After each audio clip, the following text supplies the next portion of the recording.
Good morning.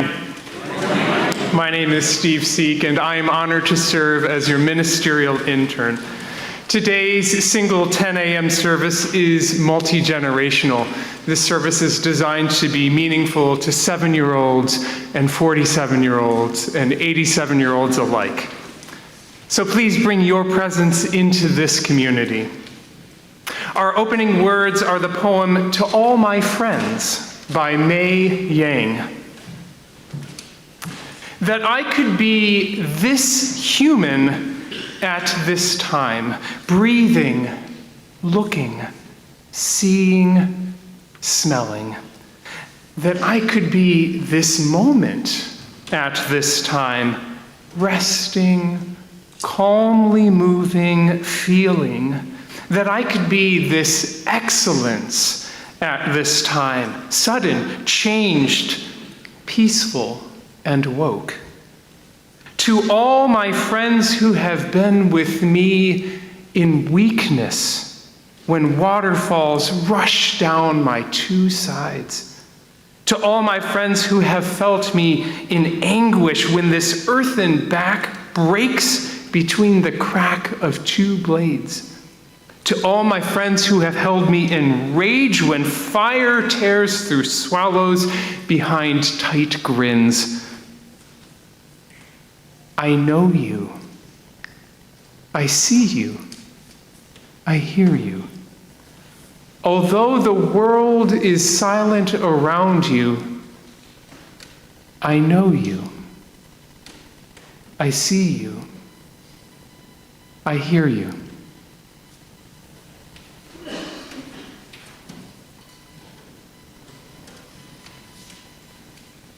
Will you please now rise in body or spirit and join us in singing hymn number 6, "Just as Long as I Have Breath."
Good morning, everyone. Today I'll be reading I Am You, a book about Ubuntu by Rafule Mkhuli. When I look into your eyes, I see myself. I am you. When I look into your eyes, I see your heart. I embrace you. When I look into your eyes, I see your beauty. I love you. And because I love you, I love myself too. When I smile as our eyes meet, when I hug you as I say hello, when I share what little I have with you, and when I walk home from school with you, I love you, and I love myself too. When I listen as you tell me your stories. When I dance as I see you dance. When I laugh as I hear you laugh. When I hold your hands as you cry. I love you, and I love myself too. We may look different, you and I, sound different, act different, eat different food, and live in different places. But our hearts beat the same. I am you. To hurt you is to hurt myself. To tease you is to tease myself. To ignore you is to ignore myself. I am you. To care for you is to care for myself. To be gentle with you is to be gentle with myself. To be kind to you is to be kind to myself. I am you and you are me. Because we are one.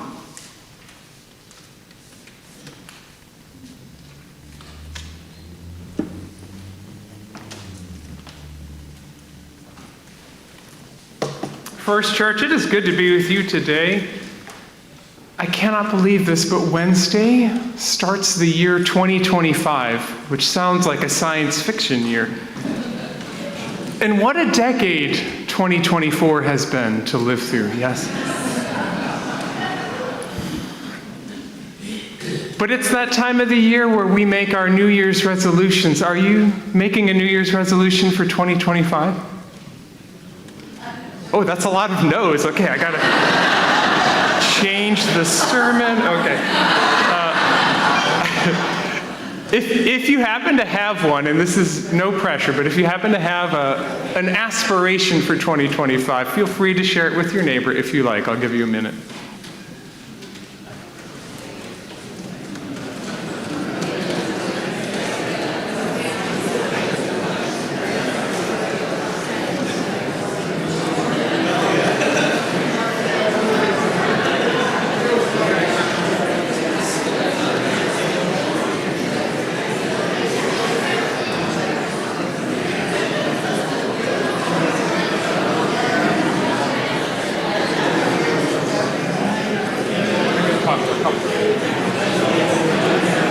Well, if you need one,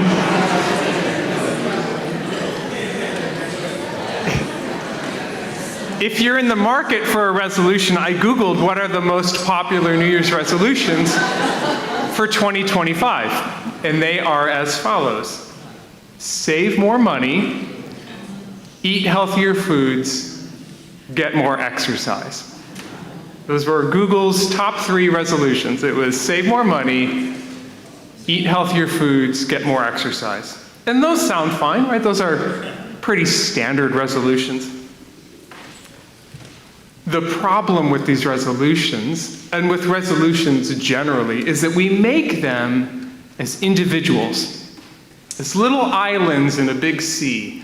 I, Steve Seek, am going to save more money this year. Eat less Oreos, eat more cucumbers, right? I'm making these little resolutions on the island of Steve. But we're not islands, are we?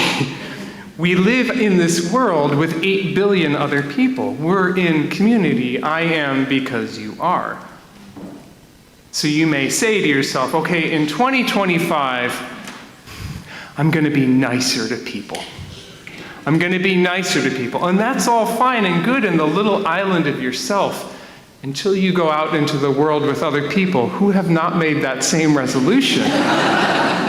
And by lunch, it's hard to hold on to that resolution because other people are not being nice. As we talk this December about the practice of being present, it's easy to make that an island practice. I, Steve, need to be more present. I need to do a meditation practice. But being present with other people is a lot harder. Sometimes when I'm in community, I feel like my heart is giving me that alert that I get on Zoom. Warning, your connection is unstable. You couldn't make a Zoom joke 3 years ago, right? Warning, your connection is unstable. And what that means, if you haven't been on Zoom in a while, is that your internet connection is shaky and you're about to get kicked out of the meeting, right? And what do you do when that happens? Well, you have to re-enter the meeting. You have to log back in when your internet gets better. So if I break that resolution to be nice to other people or to eat healthier foods, I have to re-enter the meeting and try again. Because I'm not an island, and I'm in relationship with other people. And that's why I love this story. Thank you, Fiona. I am because you are. It reminds us that we may be thinking about our resolutions, if you were thinking of one, the wrong way. Me as an island in an ocean of islands assumes that I'm me and you're you and you do you and I'll do me. Instead, this story says, no, it's not quite like that, right? To be kind to you is to be kind to myself. To hurt you is to hurt myself. You and I can work at our connection, make it more stable by practicing being present together. When we're present with other people, we're less alone, we're less like islands. Left to my own devices, I'm not going to change what I eat next year. Oreos taste better. That's just data. But if my family makes the resolution together, then we are supporting one another in that commitment, right? If I say to myself I'm going to save money, but then every time I'm with my friends, we all go out to eat, which is also the first resolution, then I'm going to keep losing money. But if my friends and I say, let's have dinner at one another's houses, now we are saving money, right? If I say to myself, I should get up at 5 in the morning and run for 1,000,000 miles, that's not going to happen. But if my friends and I say, let's play pickleball on Saturdays, then we hold ourselves together in a stable connection. So as we listen to this very beautiful music coming up, I want you to think about something you might resolve to do as a we instead of an I.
We enter now into a time of meditation, followed by silence, followed by the seated singing of hymn number 123, Spirit of Life. Settle into your body, feel the seat beneath you. Feel your breath moving out and in and out. And in and out. This air that fills your lungs, we all breathe. The sun that warms your skin, we all feel. The water that quenches your thirst, we all drink. As you sit in contemplation, is there anything that is not shared by everyone in this world?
Good morning, everyone. Good morning. Welcome to the First Unitarian Society of Milwaukee. I'm Liz Irwin Moore, and I'm pleased to be your worship associate this morning. We are a faith community of many identities. We welcome people of all genders, sexualities, ages, races, ethnicities, histories, and bodies.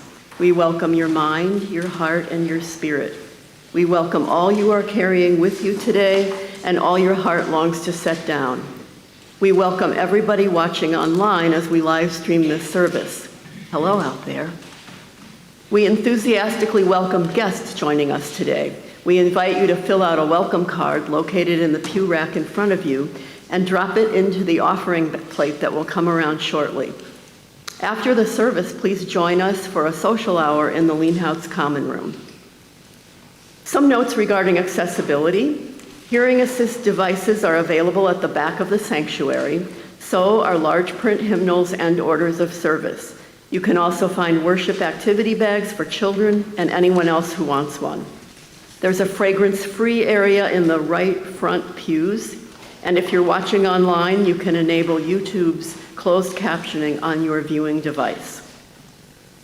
I invite you to share in our first church worship and purpose by joining me in a unison affirmation of our mission, which is printed in your order of service. We gather to nurture the spirit, engage the mind, and inspire action. Each week, we have an opportunity to practice our values through sharing our resources.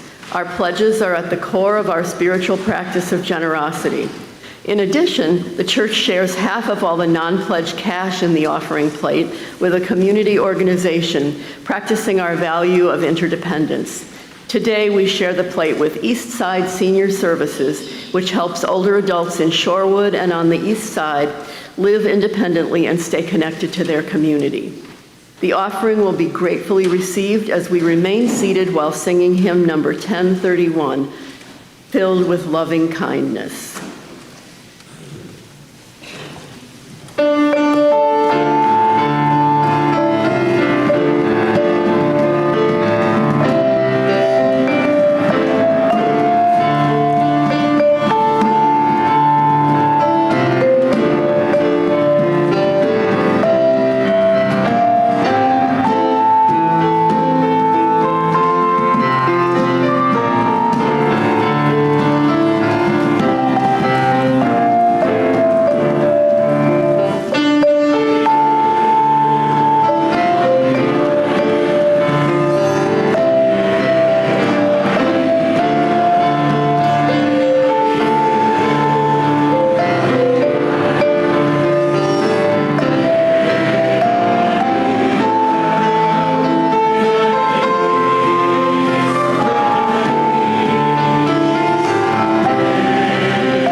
I'm going to try something new now. I hope you're up for it. In my first life, I was a choir director, and there are a lot of ways that we can practice being present in community together with our voices. So we're not going to sing Handel's Messiah just yet. We're just going to vocalize. Yeah, Tristan was ready, though. We're going to vocalize, and the first thing we're going to do is we're going to discover how much more we can sustain a note than me or you. So I'm going to give us a note, and you're going to start singing it on an ooh. You're going to run out of breath, and that's okay. You'll take your breath, you'll come back in, because we will sustain the note. Okay, so this note is ooh or ooh, whichever one's happier for you. Let's try. Ooh. And when you run out of breath, take a breath, come back in. And we can keep going, even if you're not singing in this moment.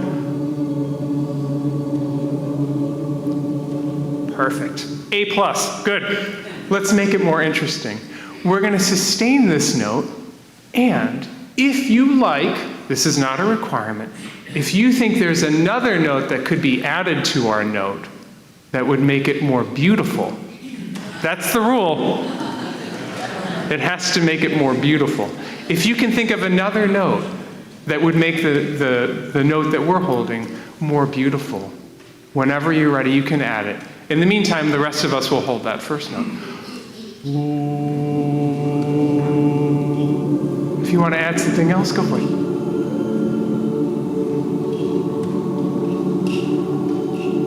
That was pretty good. So we can do work and also enrich it. Yep. All right, this is the hardest one. We're going to hold a note, and then collectively, we're going to get a little bit higher.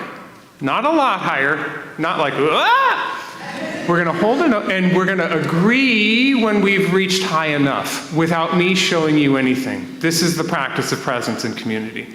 So we're going to start on the note, and we're going to just vibe our way to a second note. We'll know because we'll all have agreed on it. Again, don't aim very high. Okay? Here we go. Just a little bit higher.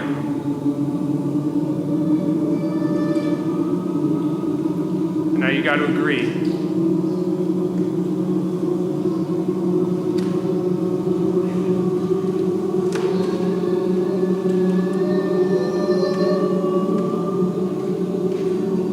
I think we've achieved it, yeah.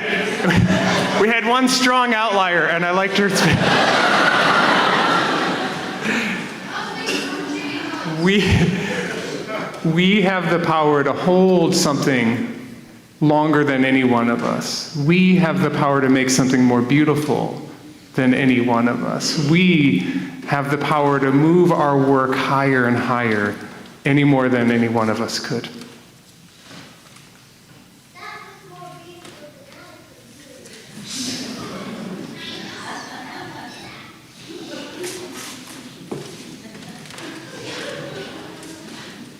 This reading is from Pema Chodron's book called The Places That Scare You, A Guide to Fearlessness in Difficult Times. Sounds good, doesn't it?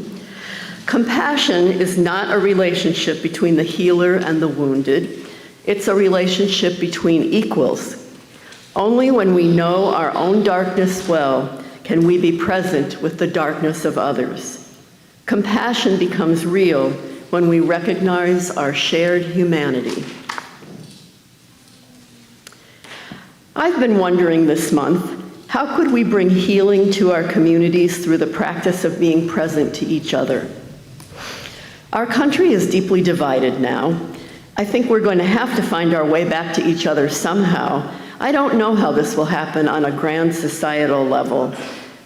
It may take a crisis. Even then, it's awfully easy to imagine Americans blaming each other rather than coming together. Some of you are old enough to remember the days right after 9/11. That time is widely remembered as one in which people came together.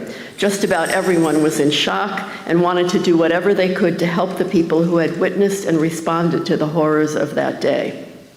If, God forbid, something similar were to happen today, I'm afraid many of us would run to our social media silos and begin lobbing accusations at each other.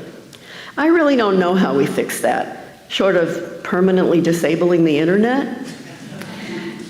But when it comes to our personal relationships, I do have some ideas. First, I need to make a confession. I am guilty of writing people off. When I hear someone say something that I consider offensive or stupid, or that sounds like maybe they're just parroting a biased media source or an ignorant politician, there's a little door in my head that slams shut. I stop listening. I will continue to engage on a superficial level. We can talk about the weather, how we like our coffee, or maybe the price of groceries. But no talk of politics, human rights, world events, climate change, religion. It's curious to me that I do this. In my professional life as a teacher, therapist, and psychiatric intake worker, I knew how to keep listening and to be curious. Why did I use that skill at work but not outside of work? Maybe it had something to do with control. In those interactions, I guided the conversation. If you got too far off the rails, I would remind you that we were there for a purpose and ask you how your statements related to that purpose. I was in charge. Regular life is generally not like that. In regular life, I'm just one human encountering another out here in the wilds. I think there's a part of me that's afraid. Some of their ideas are scary, true, but I think what I'm afraid of is being unable to hold up my side of an argument, unable to persuade them that they're wrong. Maybe I can let go of that burden and just remain present. Listen, I don't have too many people in my life with whom I have passionate disagreements. Most of these people I write off are neighbors or other casual acquaintances. There are a few, though, mostly partners of people I'm close to, with whom I need to maintain cordial relationships. I know many of you have siblings, parents, or children on the other side of a deep divide, and what I'm saying may sound superficial or privileged to you. Please understand, I'm just reflecting on my own journey here, hoping that it might shine a small light on someone else's experience. At this service a year ago, I told you I don't make New Year's resolutions. But this year I do have one, and it's not about money or Oreos or exercise. It's this: when I'm in conversation with someone and they say something that triggers my tendency to write them off, I'm going to remind myself to keep breathing and to keep listening, to be more curious and less judgmental, to remain fully present, to remind myself that ideas do not threaten my safety. I do not need to be in charge. I want to leave the door in my mind open to connection and to finding our shared humanity. I know this will take practice. It might be a resolution for more than 1 year. And I'm reminded of the butterfly effect. A small change, such as the flapping of a butterfly's wings, can cause changes in weather or other complicated events. If enough of us practice remaining present to each other, even when it's challenging, do you think we can change the world? Let's find out.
what a joy it is. What a joy it is, Mike and Hensel and Tristan. Thank you. Thank you so much for this music today.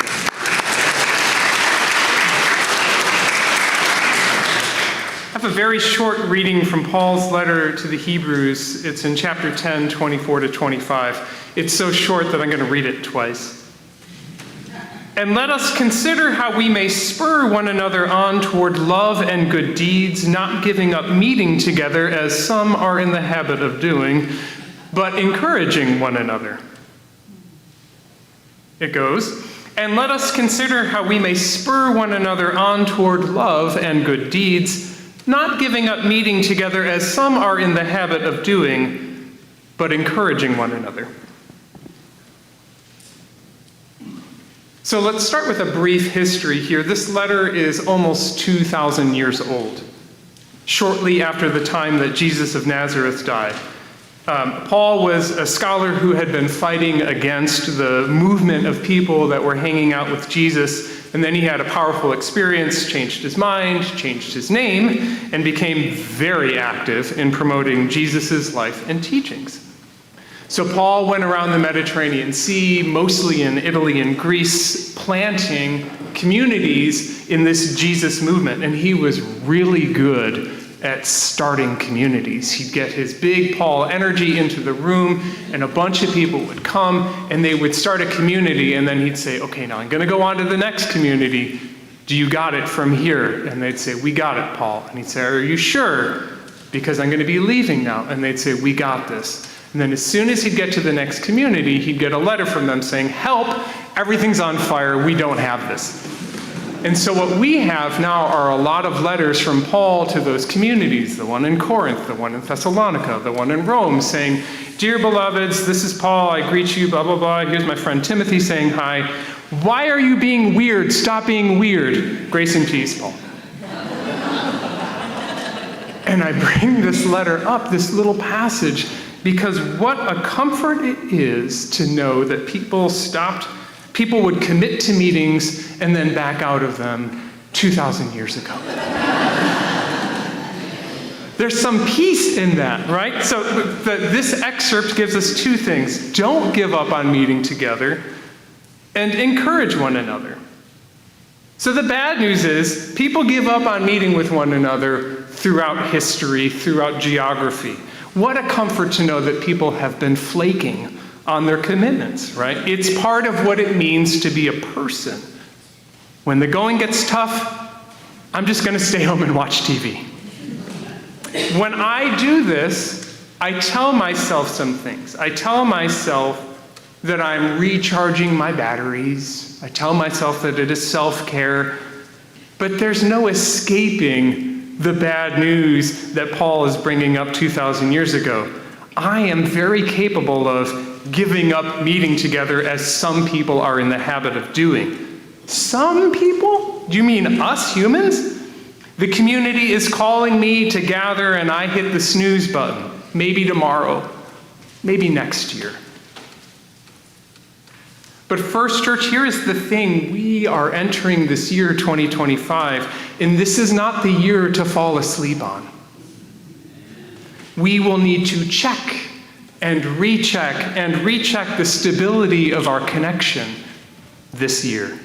In fact, if I was in charge of pushing a fascist agenda, my greatest hope would be that reasonable people who believe in pluralism would give up, would declare that tyranny is inevitable, and stay home and watch TV.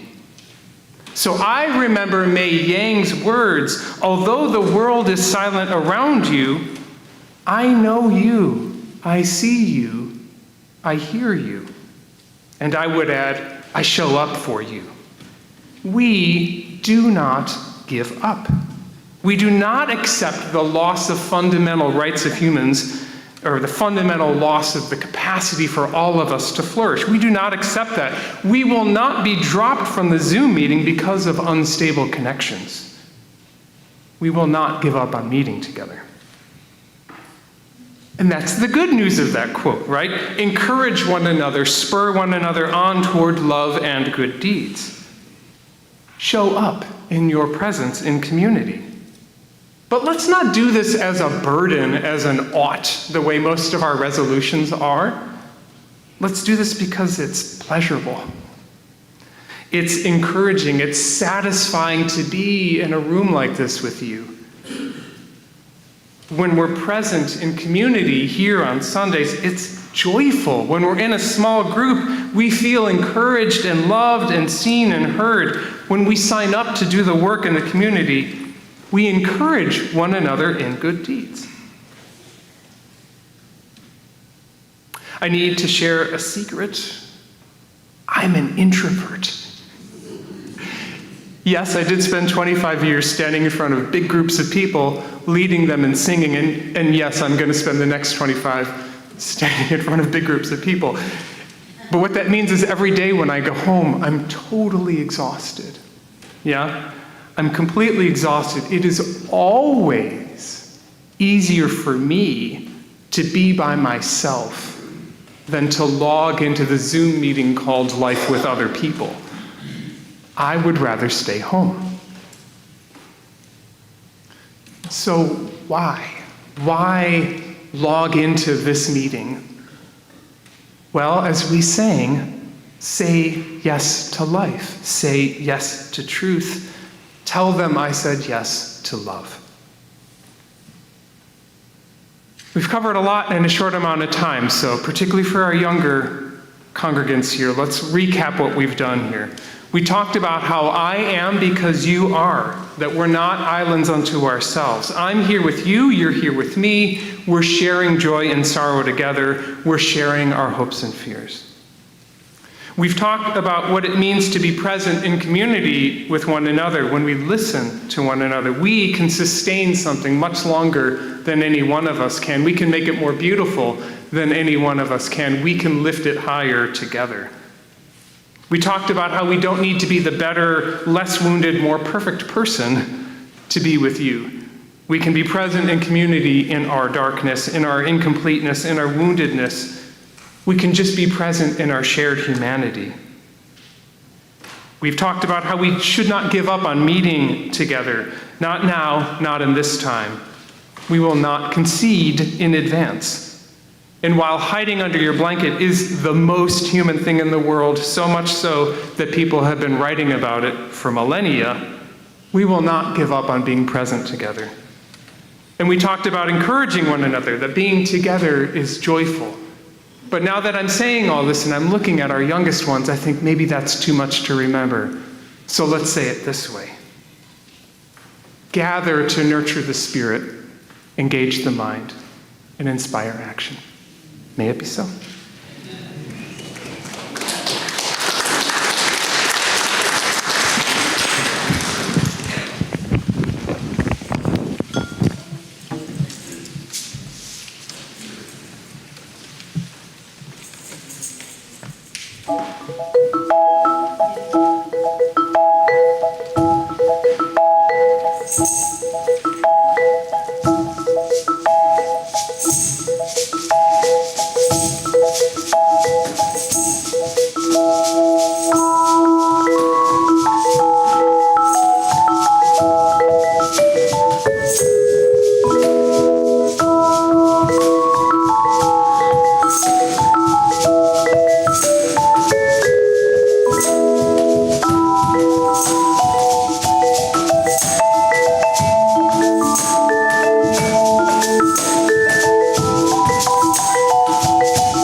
You are because I am, and I am because you are. Take courage, beloveds, and let us sustain our beautiful work together, being present for one another in community. Go in peace and love. Now please rise in body or spirit as we sing Hymn of Hope.